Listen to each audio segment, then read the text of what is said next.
이 자리에 참집한 여러분 모두가 기억하고 있는 그런 사건일 것입니다.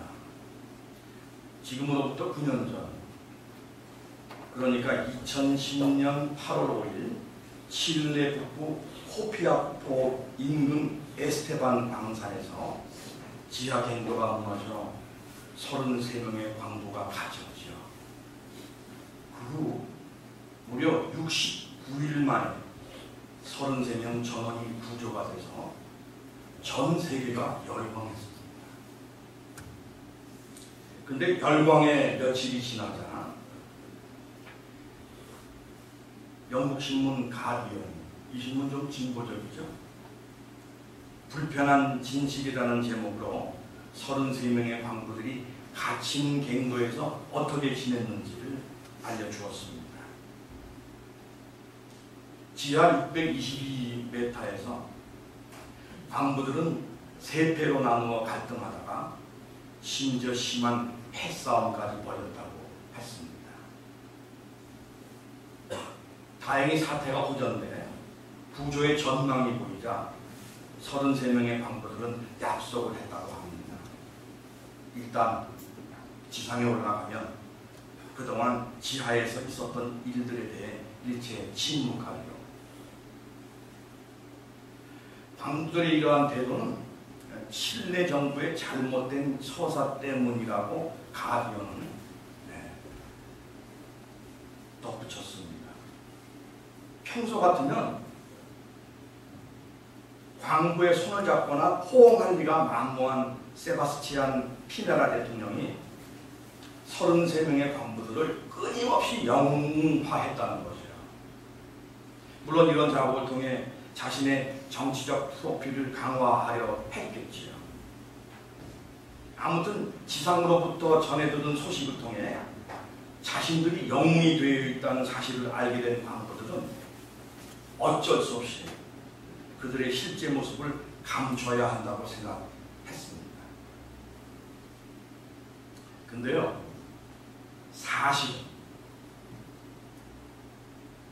이 팩트라는 사실은 늘 있는 그대로 대명하는 게 좋죠.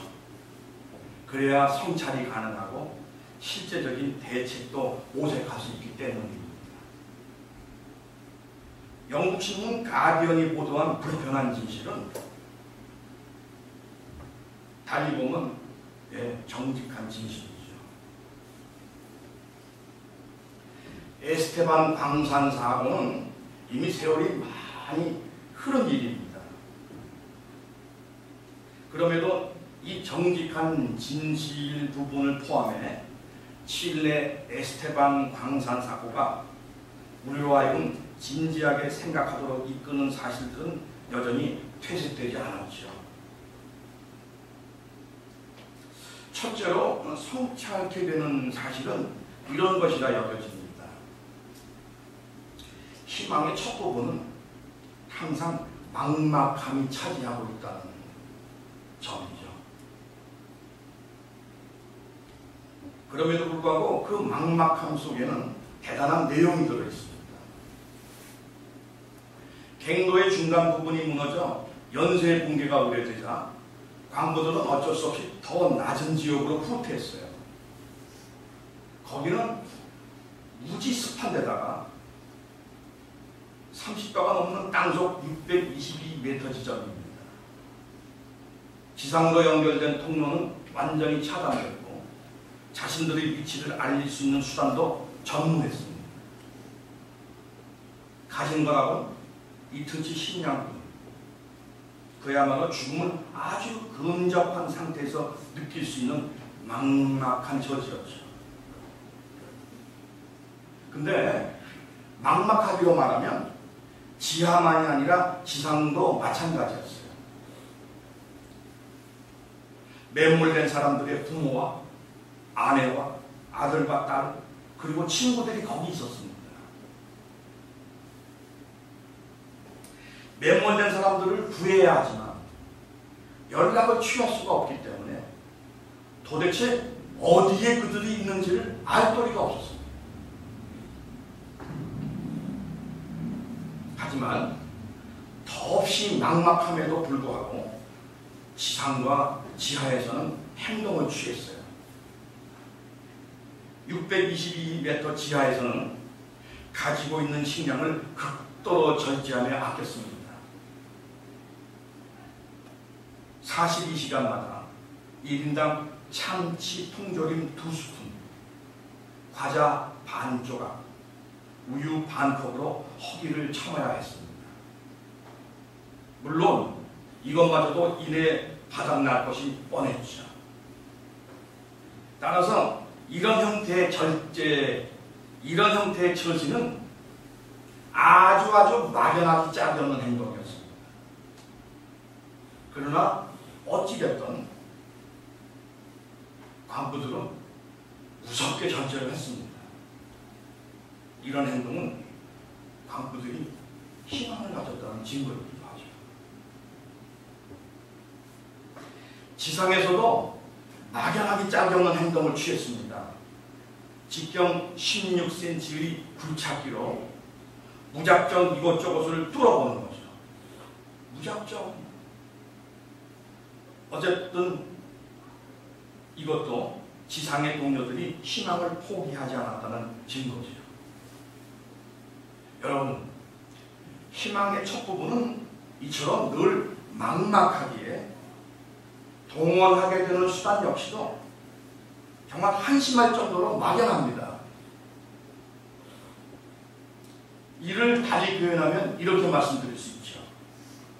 희망은 합리적인 근거에 의존하지 않는다. 이렇게 저렇게 따져서 가능할 듯 싶으니까 갖게 되는 바램은요, 희망이라 부르지 않습니다. 우리는 그것을 프로그노제, 예측이라고 부르죠. 희망은요, 가능성이 없는데도 갖는 막연한 바램, 아니 막무가내의 바램이라고 할 수 있어요. 이런 점에서 희망은 믿음과 관련이 있다고 생각합니다. 고린도전서 13장 13절은 믿음, 소망, 사랑을 엄연히 구분했지만 사실 이들 사이에는 내적 공유 부분이 존재한다고 생각합니다. 아무튼 희망, 소망을 가장 잘 정의한 성경 말씀을 기억할 필요가 있습니다. 로마서 4장 18절이죠. 바랄 수 없는 중에 바라고 믿는 것이 희망이다.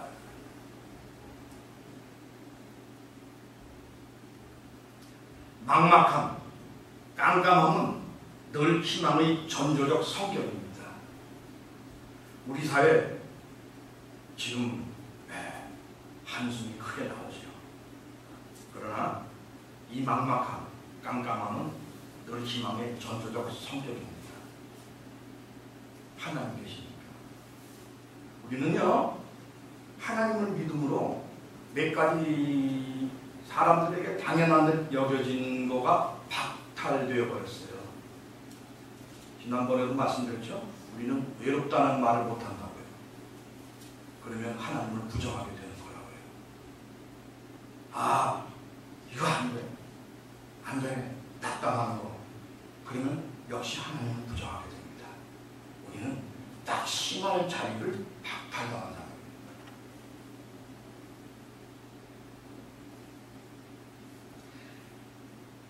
아울러 희망은 자유와 밀접한 관련을 갖는다는 점도 분명히 했으면 합니다. 희망은 근거를 필요로 하지 않는다고 했죠. 그래서 누구에게나 말입니다. 희망을 가져볼 수 있는 자유가 주어져 있어요. 신세를 한탄하며 희망을 포기하면 자유마저도 포기하는 것이 됩니다. 이런 이유로 희망을 가지는데 소극적인 사람은 자유인이 아니에요. 그런 만큼 불행한 사람이라 할 것입니다. 여러분, 맞닥뜨린 험악한 환경이 불행이 아니에요. 그런 환경에서 희망을 갖는 자유를 행사하지 못하는 것, 그게 곧 불행이에요. 시각장애인 영화감독 임덕윤 씨죠. 이분이 아주 인상적인 말을 했습니다. 세상이 보이지 않는 건 불평이지만 꿈이 보이지 않는 건 불행이다.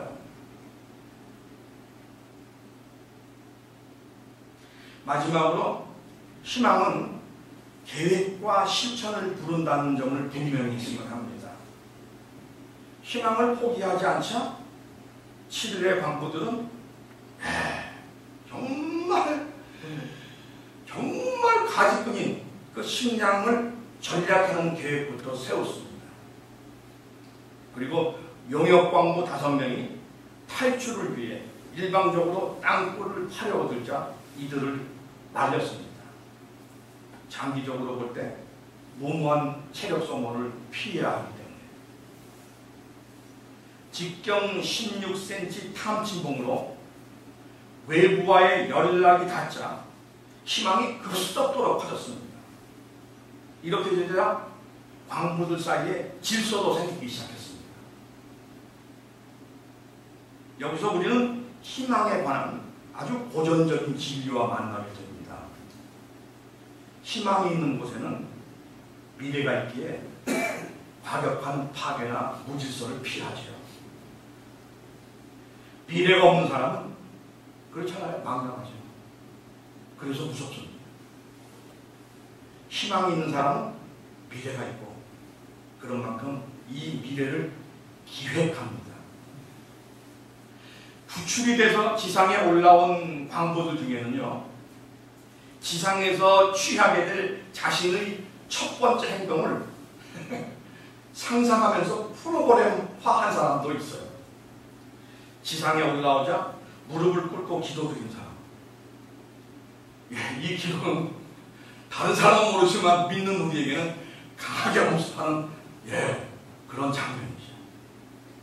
갇혀있던 갱에서 돌멩이를 여러 개 가져와 자신을 구해준 사람들에게 기념품이라며 감사한 마음으로 나눠준 사람도 있습니다. 결국 이렇게 말할 수 있겠습니다. 게으르고 나태한 사람은 자신의 희망이 불량 상태임을 의심해야만 합니다. 참 묘하지 않은가요? 똑같이 막막한 상황을 대면해서 어떤 사람은 그것을 이유로 게으름을 끄집어내고 어떤 사람은 거기서 희망을 끌어내 연이어 계획과 실천마저도 그죠? 다듬어내는 묘하죠. 두 번째로 성찰케 되는 사실은 이렇게 말씀드릴 수 있겠습니다. 희망은 언제나 너와 나의 관계 속에서 구체화된다. 우리가 갖는 희망은 그래서도 늘 사회적 사건이라는 말이기도 합니다. 칠레 광산 사고는 맨 처음 그저 암울한 사건이었어요. 그리고 끝내 그렇게 마감될 수도 있었죠.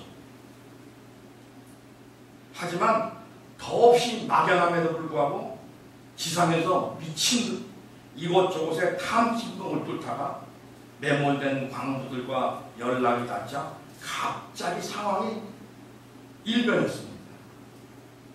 암울한 사건에서 33명 전원이 살아있다는 희망의 사건으로, 인간 승리의 사건으로, 사막동네 사건이 전세계적인 사건으로, 아니 전 세계인이 자기 일처럼 살아 돌아와야 한다면서 열심히 응원했던 그런 사건으로, 이런 식으로 전 세계인이 하나가 됐습니다.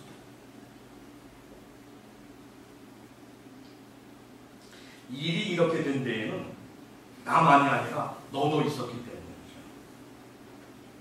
살아서 지상을 밟고 싶다는 나만의 희망만 가지고는 충분하지 않습니다. 땅속으로부터 구출해내고 싶다는 너의 희망이 동반되어야 하죠. 그리고 이러한 상호관계는 희망의 경계를 모호하게 만듭니다. 지상에 있던 사람이 지하에 있는 사람에게 희망을 주었을 뿐만 아니라 지하에 있는 사람이 또한 지상에 있는 사람들에게 희망을 주었죠. 그렇다고 그래요. 매몰 사건에 일반적으로 나타나는 게 항상 있답니다. 매몰된 걸 알아. 구해야죠. 근데 맨 처음에는 그냥 그렇게 한답니다. 그러다가 살아있다는 무슨 신호 보면 갑자기 없던 힘들이 그냥 막 난다는 거예요. 갑자기 없는 힘이 난다는 거예요.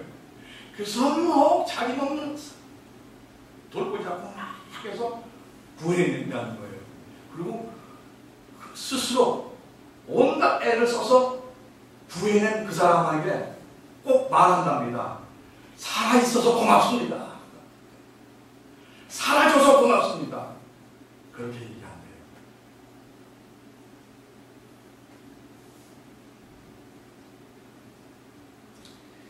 희망을 주는 자와 받는 자의 구별이 모호해지죠. 결국 서로가 희망을 주는 것입니다. 이런 점에서 희망은 내용적으로도 사랑과 관련이 있다 여겨집니다. 사랑은 늘 쌍방의 행복을 안겨주죠. 행복하고 사랑을 줄 수 있어서 행복하고. 그러니까 동일한 사람이 두 가지 역할을 모두 하는 셈이죠. 사랑받고 사랑 주고. 희망도 마찬가지죠. 주는 사람이 동시에 받고 받는 사람이 동시에 줍니다.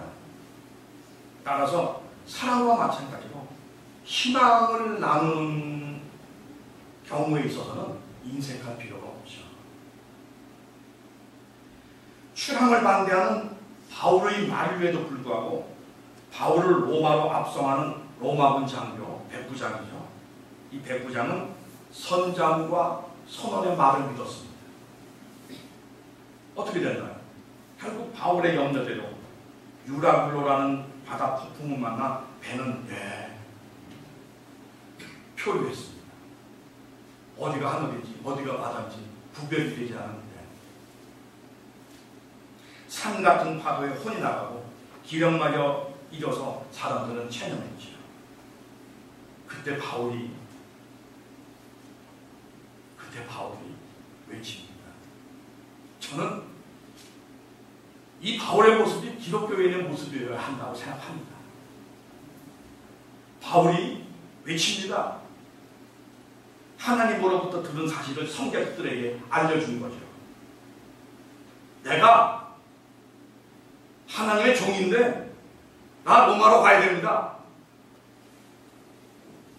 내가 로마로 가야 되기 때문에 하나님이 나를 로마로 가게 하실 것입니다. 나 안 죽어요. 그러니까 여러분도 더불어 안 죽습니다. 지금 뭐 합니까? 식사합시다. 기운부터 챙깁시다. 바울의 하나님을 향한 믿음, 바울의 희망이 결국 모두를 살렸죠. 그리고 바울의 희망에 도움을 받은 백부장은 무트로 상륙하려 할 때 사람들을 말립니다. 이게 또한 아주 어이없는 인간의 모습이에요. 다 파선해서 죽게 된 처지였는데 이제 살게 됐잖아요. 무트로 상륙하게 되는 거잖아요. 근데 동행하던 사람들이 얘기합니다. 로마 백부장에게 죄수들은 위험한 인간들이니까 무트로 상륙하는 도중에 도망갈 염자가 있다. 죽여봤죠. 이게 인간의 또 다른 면이라고요. 근데 백부장은 거기서 죄수의 신분인 바울의 신변을 적극 보호해 주었죠. 그러니까 로마로 가고 싶다는 바울의 희망을 존중해 준 것입니다. 사도행전 27장의 이야기죠. 저는 이 이야기를 너무너무 사랑합니다. 희망 나누어야 합니다. 사랑을 나누듯 희망도 나누어야 하죠. 칠레 강도 33명 전원이 구출되자 전 세계 사람들이 환호했어요. 그만큼 이 시대를 살아가는 모든 사람들이 희망을 갈구하는 것을 우리는 봤습니다. 우리 모두에게 너나 역시 희망이 필요한 만큼 희망을 적극 나눠야죠. 희망을 나누는데 돈 듭니까? 세 번째로 성찰해야 할 사실은 이렇게 말씀드릴 수 있겠습니다. 희망은 인내라는 과정을 거쳐야만 눈에 보이는 현실이 됩니다. 희망을 가로막는 적이 있어요.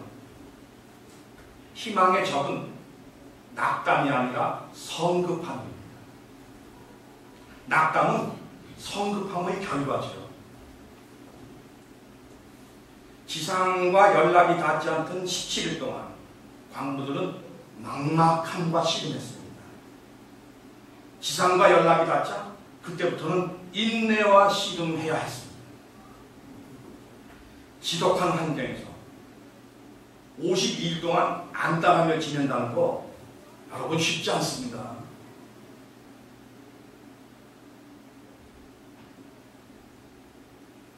전원이 생활하기 위해서는 인내가 마지막까지 필요하지요.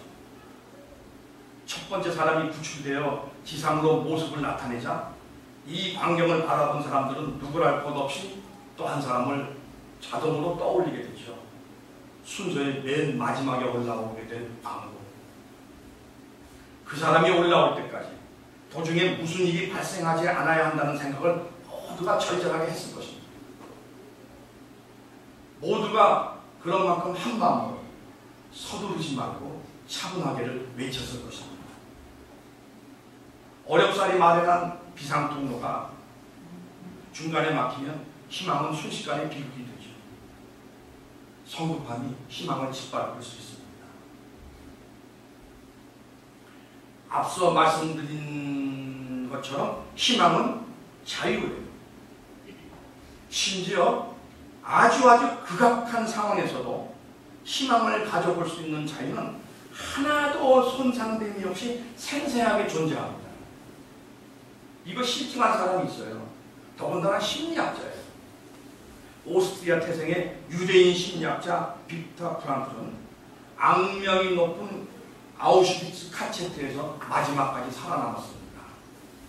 아우슈비츠는 페어니스퉁스라거라고 해서 절멸 수용소죠. 죽이려고 만든 수용소. 살아남았습니다. 뭘 이 사람은 희망을 뵙기 위해 살아남았나요? 네. 심리학자잖아요. 인간의 그 미묘한 상황 늘 추적해왔던 사람 아니에요? 근데 그게 극한이 절멸 수용소에서 살아남았잖아요. 무지무지하게 많은 인간의 비밀을 알게 된 거 아니에요. 이거 알리고 싶다는 게 학자로서 얼마나 강렬했겠습니까? 나가요. 이걸 알아요. 마침내 빅터 프랑클은 로고테라피, 의미요법이라는 정신치료 분야의 새로운 영역을 개척하죠. 이 유대인 생존자 빅터 프랑클이 우리에게 던지는 말 아주 의미심장합니다.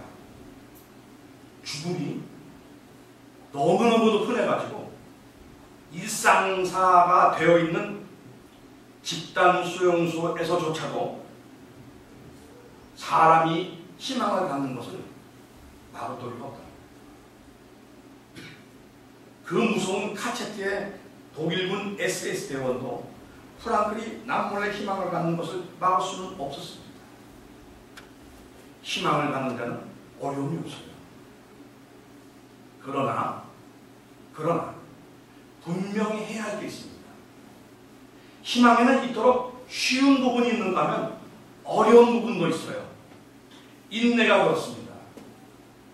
어쩌면 이게 희망을 가질 수 있는 자유보다 더 중요합니다. 결국 인내하지 못하면 희망을 가졌다고 말할 수 없기 때문이죠. 이렇게도 말씀드릴 수 있겠습니다. 끝까지 인내할 수 있도록 바라는 바가 강해야죠. 끝까지 버티겠다는 각오가 동반되지 않는 희망은 희망이 아니죠. 희망을 가진 자는 인내할 줄 알아야 합니다. 인내할 줄 알아야 합니다. 그러나 문제가 있죠. 우리 모두가 다 알죠. 어디 버티는 일이 쉬운가요?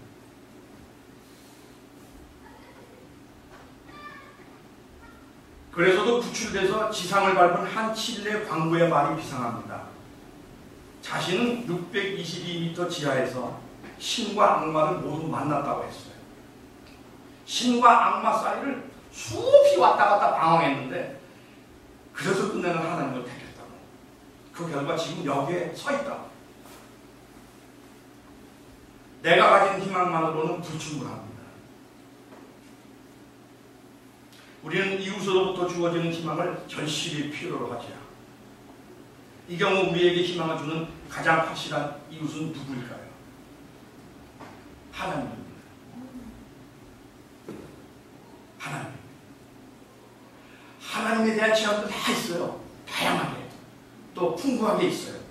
근데 저는 이 체험만큼은 모두가 다 공유했으면 싶다 하는 게 있습니다.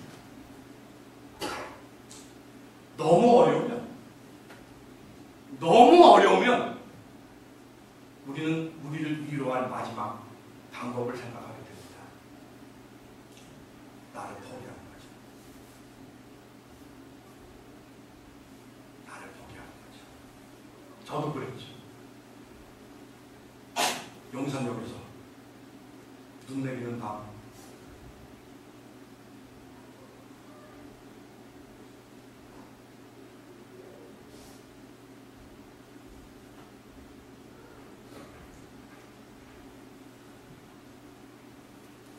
전철이 들어오고 있었습니다. 뛰어내리면 그거로 다 정리가 되지 않을까.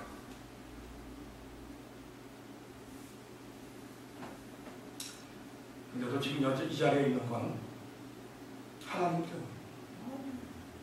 여러분, 하나님은 이렇게도 정의할 수 있습니다. 내가 나를 포기할 때조차도 나를 포기하지 않는 분이 하나님. 여러분 이걸 경험하길 바랍니다.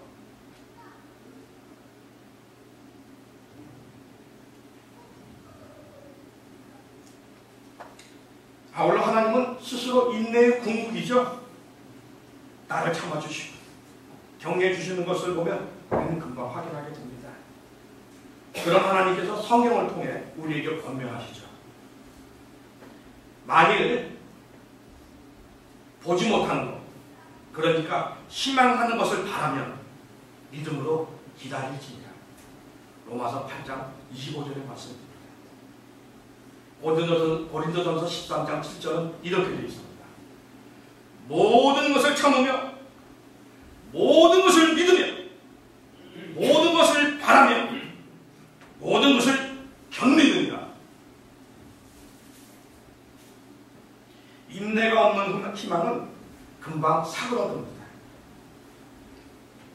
인내할 수 있으려면 희망이 강하게야지죠. 강한 희망만이 인내할 수 있는 뚝심을 제공합니다. 근데 강한 희망은 하나님으로부터죠. 신앙이 동반되지 않은 희망은 그래서도 늘 허약합니다. 이제 마지막입니다.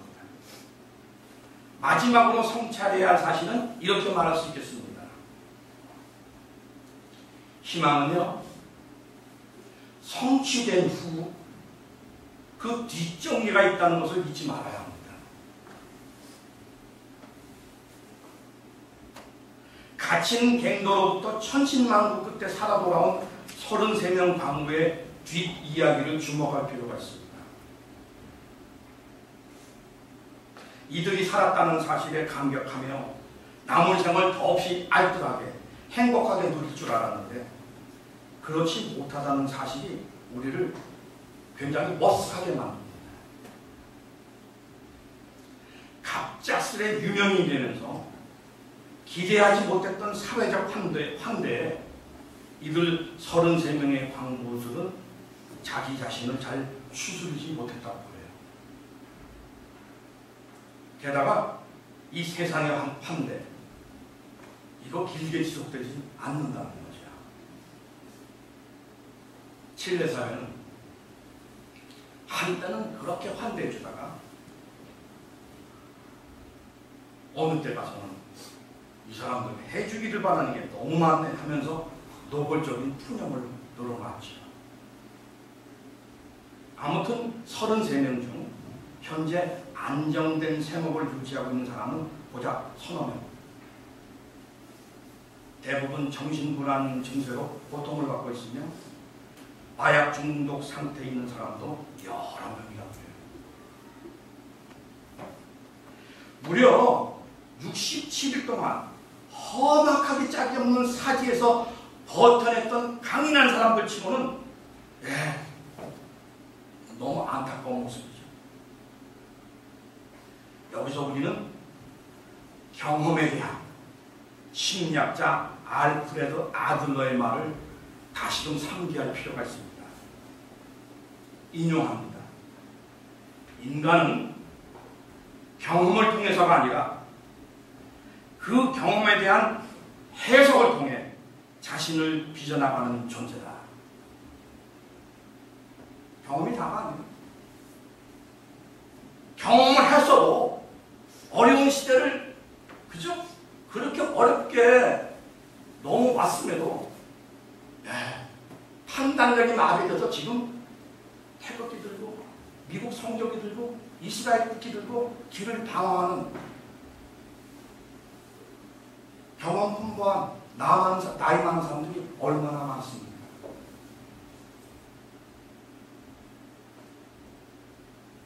인간은 경험을 통해서가 아니라 그 경험에 대한 해석을 통해 자신을 빚어나가는 존재입니다.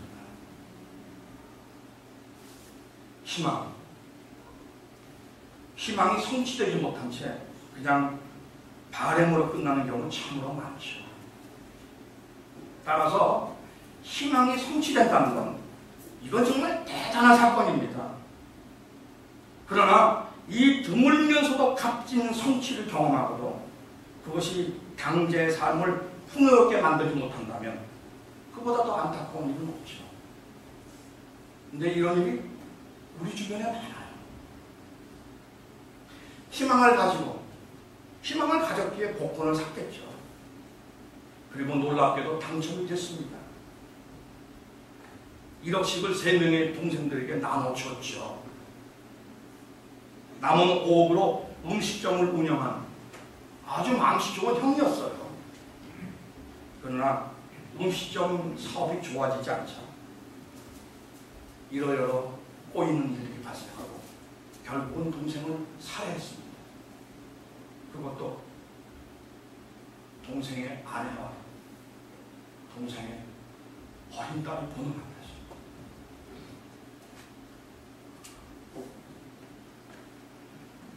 그 소중한 행복, 이런 결말을 가진 건 아니죠. 희망, 성취되어야 하지만 성취된 이후에도 뒷정리가 필요하다는 걸 염두에 두면서 지켜드리겠습니다.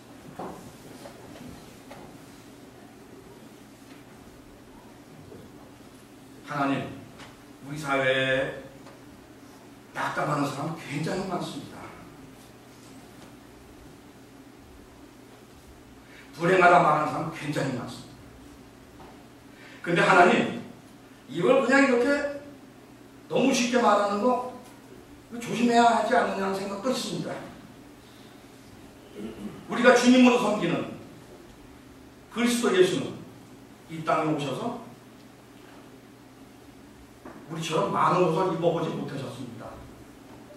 KTX 타보지 못했습니다. 얼마나 더웠겠습니까? 근데 냉장고에 시원한 걸 몰랐을 것이고 아이스크림 그게 뭔지도 몰랐습니다. 우리의 눈으로 보면 예수의 삶은 물질적으로 헐벗었습니다. 근데 그 예수님께서 사람은 떡으로만이 아니라 하나님 말씀으로 살아야 한다고 가르치셨습니다. 하나님, 우리는 예수님과 비교하면 어마어마하게 많이 누리고 있는데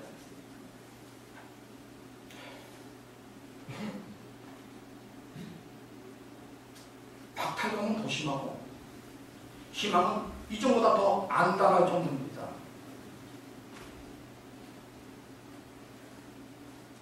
더 놀라운 건 그 희망을 관리하지도 못한다는 거죠. 하나님 앞에서 우리를 돌아보게 해주시면 감사를 바랍니다. 우리 주님 예수 그리스도를 받들어 아버지 하나님께 기도드렸습니다. 아멘.